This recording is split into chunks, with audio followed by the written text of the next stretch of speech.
Boa tarde a todos. Cumprimentar-vos a todos desse lado, agradecer a oportunidade para estar neste painel com os meus colegas oradores da excelência, agradecer aqui o convite que me foi direcionado pela FENPROF e vou então, sem mais também demoras, dar início aqui à minha apresentação e eu venho-vos falar, peço só que me digam se estão aqui a ver bem, dizer-vos que eu vou ter que ir saltitando aqui entre a minha apresentação e os vídeos, para vos conseguir trazer os vídeos em português. Eu tenho todos os vídeos, estão em inglês, e para nós não perdermos aqui a informação que eu penso que acrescenta valor, então vou alternando. Dizer-vos isto, não é? Venho falar-vos então de indisciplina e penso que aqui a minha apresentação vem mesmo no seguimento aqui da professora Ana Paula e da sua excelente comunicação. Eu tenho muitos professores, sobretudo quando dou formação aqui no continente e ao nível das ilhas, que me dizem, penso que vocês também concordam, Tatiana, os alunos estão cada vez mais indisciplinados, os miúdos não têm valores, não cumprem regras, não cumprem limites, algumas estratégias que aplicávamos antes agora sentimos que já de alguma forma já não resultam e eu não sei muito bem já o que é que fazer. E a verdade é que os números de burnout, de exaustão emocional, os números de ansiedade, os números de antidepressivos na classe docente têm disparado e têm aumentado assim subejamente.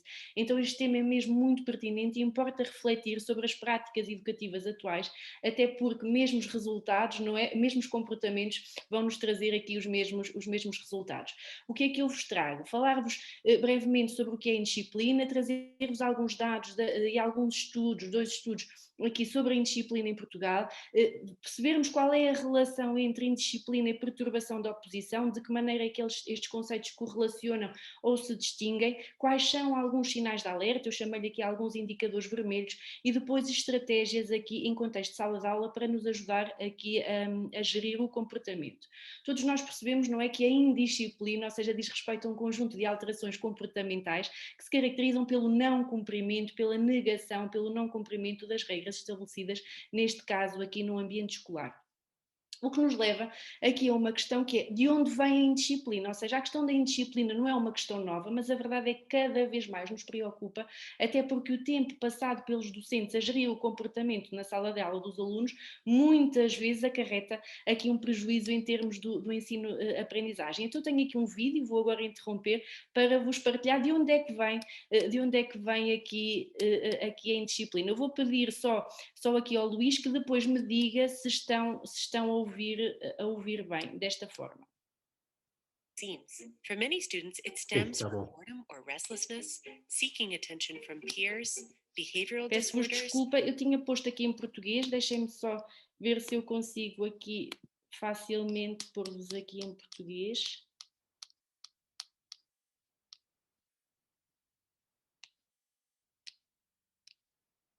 Ok. Oh, caramba, o que é que aconteceu aqui? Já tinha aqui as legendas todas. Bem, se não der, depois eu penso que consigo, que eu já tinha aqui tudo em português, mas senão eu também vos apresento em inglês. Ok. But it seems. For many students, it stems from boredom or restlessness, seeking attention from peers, behavioral disorders, or struggling with issues at home. And some misbehavior is just a healthy part of a child's social and emotional development. Here are 6 common classroom management mistakes. Então como nós conseguimos perceber aqui por esta introdução, eu não vos vou passar o vídeo todo, depois deixo-vos aqui o link, mas vocês conseguem perceber que aqui a indisciplina tem uma causa, vou partilhar outra vez a minha tela, tem uma causa multifactorial, ou seja, os estudos apontam vários fatores para a origem aqui dos comportamentos de indisciplina, e são eles quais? Uma resposta imediata à imposição de regras e limites, ou seja, todos nós docentes conseguimos perceber num contexto de turma muitas vezes como é que as famílias estão estruturadas e na sequência do que dizia a professora Ana Paula, ou seja, para nós nos conseguirmos autocontrolar, para nós termos autocontrole, nós precisamos primeiro de nos autorregular, ou seja, o autocontrole pressupõe a autorregulação e a autorregulação pressupõe a corregulação, ou seja, pressupõe que as crianças aprendam mecanismos, aprendam estratégias de regulação emocional inicialmente com as figuras figuras primárias de vinculação, que são os pais. E nós percebemos que crianças que têm um contexto familiar de alguma forma mais desestruturado vão ser crianças que à partida vão ter mais dificuldade em cumprir as regras e os limites, pelo que em termos de estratégias práticas também é importante desde o primeiro ciclo os professores estabelecerem aqui uma relação de conexão, uma relação próxima também aqui com os pais dos alunos. Por outro lado, a indisciplina também faz parte do neurodesenvolvimento, ou seja, nós sabemos que em determinadas fases do neurodesenvolvimento é saudável, como dizia no vídeo, a manifestação de alguns comportamentos de indisciplina no sentido da criança aprender a estruturar o mundo, no sentido de aprender a conhecer os limites, a conhecer o ambiente que a rodeia. São também apontados por diferentes estudos as próprias características personalísticas das crianças, ou seja, cada criança tem o seu temperamento e nós sabemos, quem tem mais do que um filho também sabe, quem tem mais então não é que um aluno também sabe que há crianças que pelo seu temperamento são mais impulsivas umas do que outras. A indisciplina também pode surgir como um comportamento reativo, ou seja, como uma expressão comportamental que aquela criança está a passar ou a viver alguma situação mais difícil, como a separação, o divórcio dos pais, a perda de um familiar. A própria criança pode apresentar aqui alguma perturbação em termos do comportamento ou em termos do seu humor, ou seja, enquanto que nós adultos internalizamos e muitas vezes não é, conseguimos lidar com estes processos emocionais sem transparecer muito, as crianças externalizam, ou seja, as crianças mostram pelo seu comportamento e pela indisciplina que há alguma coisa, muitas vezes aqui com alterações emocionais, alguma coisa se passa, alguma coisa não está bem. Por outro lado, em termos do desenvolvimento, sobretudo aqui na faixa etária da adolescência, nós também sabemos que os jovens têm necessidade de se autoafirmar, muitas vezes o fazem chamando a atenção pela negativa, de mostrar aqui alguma liderança. Comportamentos de indisciplina também têm tendência a acontecer quando há uma percepção aumentada de injustiça e quando há dificuldades na relação, ou seja, nesta conexão entre o professor e o aluno. Então há uma questão que eu gostava de vos deixar, que é esta, ou seja, todos os comportamentos escondem, todos os comportamentos têm por detrás uma necessidade. Na presença de algum comportamento de indisciplina na sala de aula, eu gostava que vocês se questionassem o que é que este comportamento quer transmitir, o que é que este comportamento eventualmente quer comunicar, porque uma externalização de um comportamento disruptivo ou uma situação de indisciplina esconde sempre uma necessidade não satisfeita por parte daquele aluno. Falando muito rapidamente dos números da indisciplina em Portugal, eu trouxe-vos aqui alguns dados, um deles, um estudo recente que encontrei foi realizado pelo Observatório com Regras. O Observatório com Regras é exatamente um observatório que foi criado para estudar a indisciplina em Portugal e propor soluções. Neste estudo participaram 32 agrupamentos de escolas e eu vou-vos passar de forma muito rápida às conclusões. Foi um estudo que foi publicado em 2017 e diz respeito ao ano 2014, 2015, 2016. E nas suas conclusões os dados mostram-nos que a indisciplina escolar subiu em todos os parâmetros, ou seja, ao nível das participações disciplinares, do número e da percentagem de alunos com participações disciplinares, na aplicação de medidas corretivas, de medidas sancionatórias, no número e na percentagem de alunos com medidas aqui corretivas. As conclusões dizem-nos também que a indisciplina é transversal à maioria da escola, no entanto, é mais manifesta nas escolas dos grandes centros e que foi no terceiro ciclo e no segundo período onde ocorreram aqui o maior número de registros de indisciplina no ano de 2015-2016. Como sugestões foram sugeridas uma série de mudanças. Eu destaco aqui desburocratizar o estatuto do aluno, incluir na formação de base dos futuros docentes a gestão e, como falava a professora Ana Paula, a formação na área da mediação dos conflitos. Eu acrescentaria na área das soft skills, da inteligência emocional, fornecer também ao corpo docente e não docente aqui este tipo de formação, porque nós sabemos que também muitas situações de indisciplina acontecem dentro da sala de aula, em contexto de sala de aula, mas também nos intervalos. Criarem-se gabinetes disciplinares, esta situação já acontece em alguns agrupamentos de escola a nível nacional. Reduzir a carga carga letiva dos alunos. Eu aqui diria que nós precisamos de tratar os sintomas, claro que sim, mas na verdade quase que funciona como paninhos quentes e nós precisamos de uma mudança estrutural em termos de paradigma e em termos de mudança aqui educativa, não é? Simplificar os percursos alternativos, apostar aqui num regime de codocência, reforçar os meios de estruturas colaborativas, nomeadamente aqui as parcerias e as sinergias, como por exemplo com a CPCJ, ajudar os encarregados de educação a lidar com os filhos, exatamente porque são modelos de correlação, e responsabilizar os encarregados de educação aqui no não cumprimento das suas obrigações escolares, porque como nós sabemos, os pais que vêm à escola muitas vezes são os pais que não precisavam tanto de vir aqui à escola. Estas foram as conclusões do estudo, de maneira muito rápida. Eu penso que o professor João também vai trazer aqui alguns dados e esmiuçar esses dados. Um estudo que foi realizado em 2016, salvo erro aqui pela OCDE, também nos aponta que os alunos portugueses são os alunos mais indisciplinados aqui no panorama, surgem aqui no ranking no terceiro lugar no panorama mundial, e que realmente esta situação faz com que haja mais tempo perdido aqui por parte dos professores a gerir a indisciplina na sala de aula. Uma nota: qual é a relação entre a indisciplina e as perturbações do comportamento? Todas as perturbações do comportamento enquadram a indisciplina, ou seja, a indisciplina faz parte das perturbações do comportamento, mas nem todos os comportamentos de indisciplina dizem respeito a uma perturbação de comportamento. Ou seja, a indisciplina é aqui um indicador de dificuldades na autorregulação emocional e comportamental, mas não é um sinónimo de uma perturbação de oposição e desafio. Se vocês quiserem, quer na indisciplina, quer nas perturbações do comportamento, pode acontecer agressão física, violação das regras, desobediência, impulsividade, provocação ou intimidação, aqui há alguns gritos ou algumas discussões, mas na indisciplina estas alterações comportamentais e emocionais são pontuais, são esporádicas, são isoladas, e a maioria das vezes os alunos reconhecem o comportamento desadequado, o que não acontece nas perturbações do comportamento. Ou seja, se nós quiséssemos assim, em termos de clusters, os grandes critérios que distinguem a indisciplina das perturbações do comportamento têm a ver com as alterações emocionais e comportamentais em termos da sua duração, da sua frequência, da sua intensidade e do impacto negativo na vida da criança e na vida da turma. Então, quais são os sinais de alerta? O que é que nos deve aqui preocupar? O que é que nós devemos estar atentos?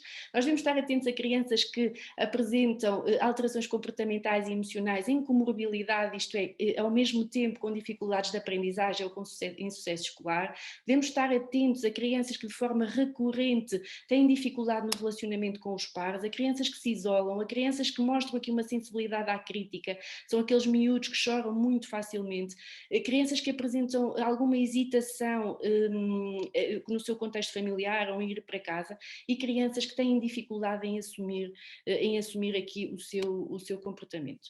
Posto isto, e de maneira aqui assim muito rápida, fazendo assim esta pincelada geral, então e agora, não é? Todos nós, então e agora, o que é que nós vamos fazer? Que estratégias é que nós podemos aplicar aqui em contexto de sala de aula? Dizer-vos isto, muito se fala de disciplina, mas eu penso que existe uma ideia, uma percepção errada da associação muitas vezes entre disciplina e punição. Eu costumo dizer que a disciplina começa quando acaba a motivação, não é? A motivação é esta energia para a ação, e eu trouxe-vos uma frase que gosto muito, que diz assim: se quiseres disciplinar os teus alunos, faz deles os teus discípulos. Um discípulo é alguém que não tem medo de ti. Um discípulo é alguém que te quer pertencer e seguir. A disciplina é exatamente o oposto da punição.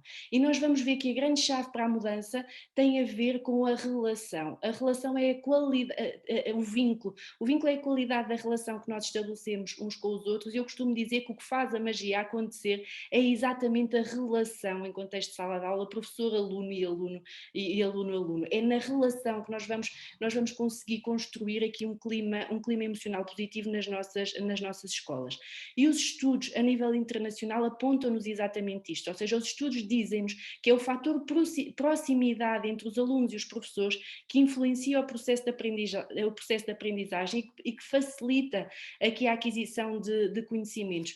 Nós sabemos que as emoções ditas positivas, ou seja, as emoções são importantes mediadores cognitivos, e que as emoções, ou seja, quando aqui o nosso sistema límbico é ativo, não é? Nós conseguimos depois ativar as funções executivas que vão desbloquear aqui esta questão da aprendizagem. Vou-vos então mostrar muito rapidamente aqui um vídeo sobre sobre esta questão. Eu penso que vocês ainda estão a ver, não é? Estão aqui a ver a minha tela. Eu vou interromper e vou pôr aqui o segundo vídeo para vos mostrar exatamente esta questão que eu vos falava da proximidade. Penso que já estão a ver. As legendas estão aqui a baralhar outra vez. Deixem-me ver se eu as consigo.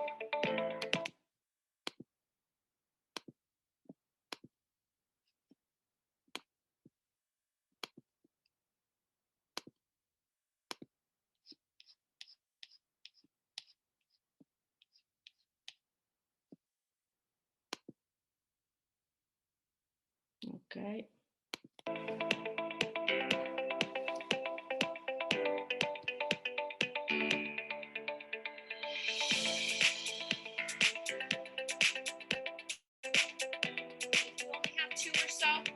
Good enough, so long as you know exactly what you need to do to answer this question appropriately. Okay?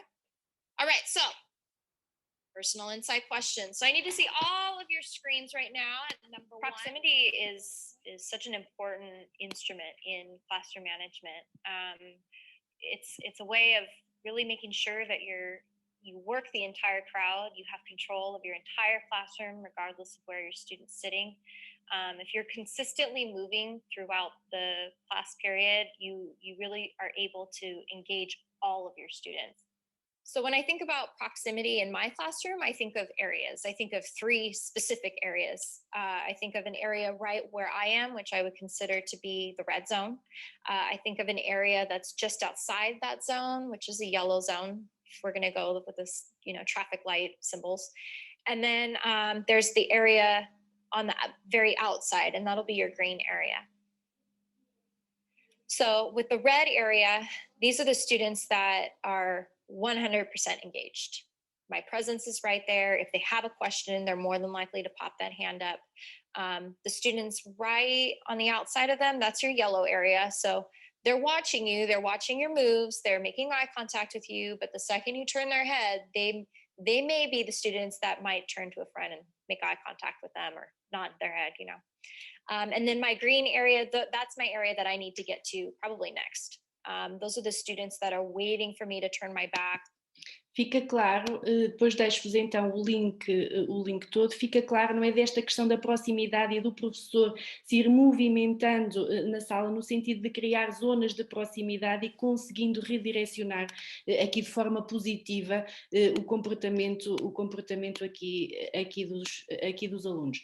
Outra estratégia que os estudos nos apontam tem a ver, como eu vos falava aqui, com esta questão da consistência entre a comunidade escolar e a comunidade familiar, aqui esta questão da conexão, no sentido em que as crianças, nós aprendemos através de 2 formas, com aquilo que nos acontece e com aquilo que vemos acontecer aos outros, e no sentido em que as crianças repetem aquilo que aprendem e repetem as suas vivências. Não sei se vocês têm ideia como é que a autorregulação aqui acontece, mas dizer-vos que muitas vezes, nós adultos pedimos às crianças que façam coisas que nós não conseguimos fazer, ou seja, o cérebro humano só está, digamos assim, maturado, ou seja, só é capaz de tomar decisões emocionalmente inteligentes por volta, reparem, dos 25 anos de idade. Portanto, nós pedimos às crianças que em contexto de primeiro ciclo, de segundo ciclo, tenham ferramentas de autorregulação, quando muitas vezes estas competências, se vocês quiserem, estas skills ainda não estão aqui todas maturadas ou todas desenvolvidas, e nós precisamos de ser um modelo para depois eles internalizarem e externalizarem de forma positiva. Claro, não rotular as crianças, a maneira como nós falamos, a professora Ana Paula falava da utilização da comunicação não violenta, ou seja, que é uma comunicação que privilegia o eu, não é? A maneira como eu me sinto, aquilo que eu gosto, o que eu gostava que acontecesse, e nós, ainda com a melhor das intenções possíveis, muitas vezes acabamos também porque estamos cansados, não é? Não nos conseguimos regular e acabamos por ter uma linguagem que incentiva também, de alguma forma, aqui a manifestação de algum comportamento de indisciplina. É muito importante criar nas salas de aulas, ou seja, desenvolver aqui algumas dinâmicas que são os círculos de conexão, os círculos onde há partilha, ou seja, os alunos são estimulados a discutir alguns casos, a negociar as regras, a dar exemplos de condutas diferentes, como é que eles fariam aqui em determinada situação, e nós sabemos também que punir não resulta. Na verdade, se punir, se castigar resultasse, não é?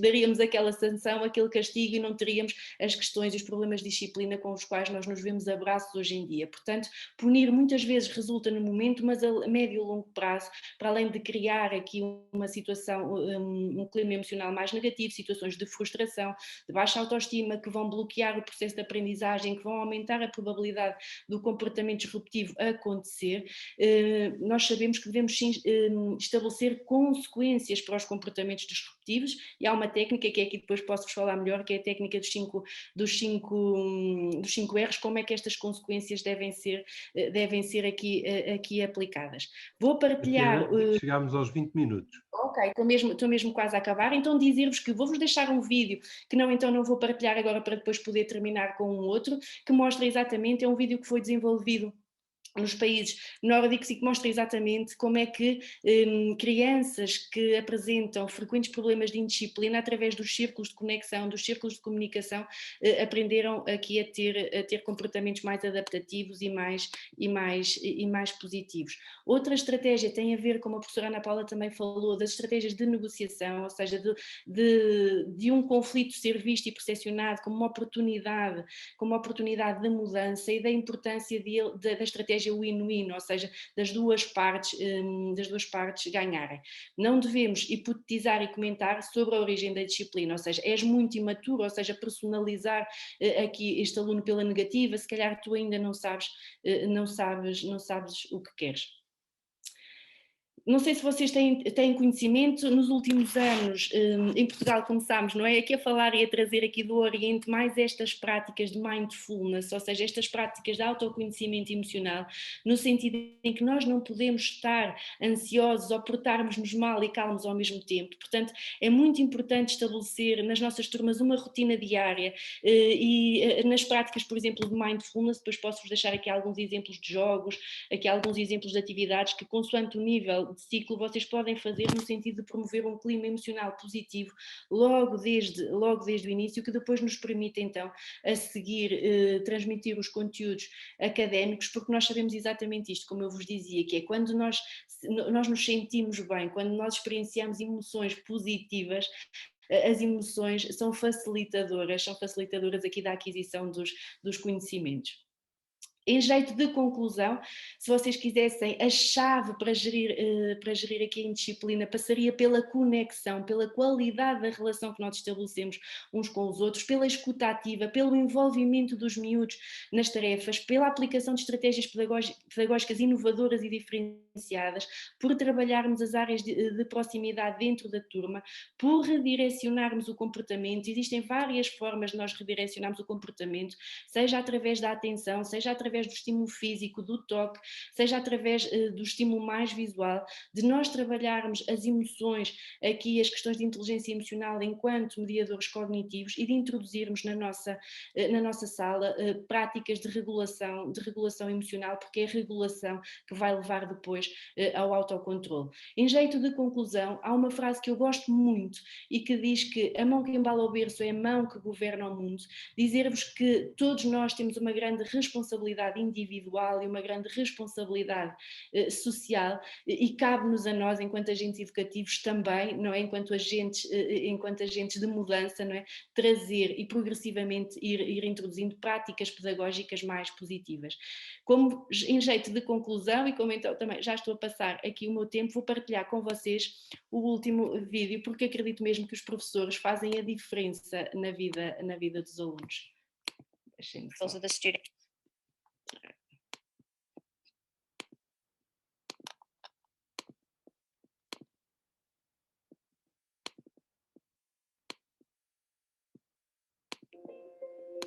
Teachers matter because we learn different things every day. They push you to always believe that even if something is hard, you can still achieve it. They're constantly encouraging me, and they're trying to make me reach that stretch goal. My teacher has taught me to worry about my education, what life will be when my future if I don't finish high school. Mr. Coffee's taught me how to count. She's definitely taught me to not be biased. He's taught me some great science. She makes me look for more sources. For me to see that somebody was just like me and was able to succeed, she has inspired me to be a better person. I love Nick. Having a great teacher makes things possible. He's my dad, he's my mom, he's my friend, he's my psychiatrist. He kind of believes in me unconditionally, so that way it's easier to believe in yourself. Obrigada.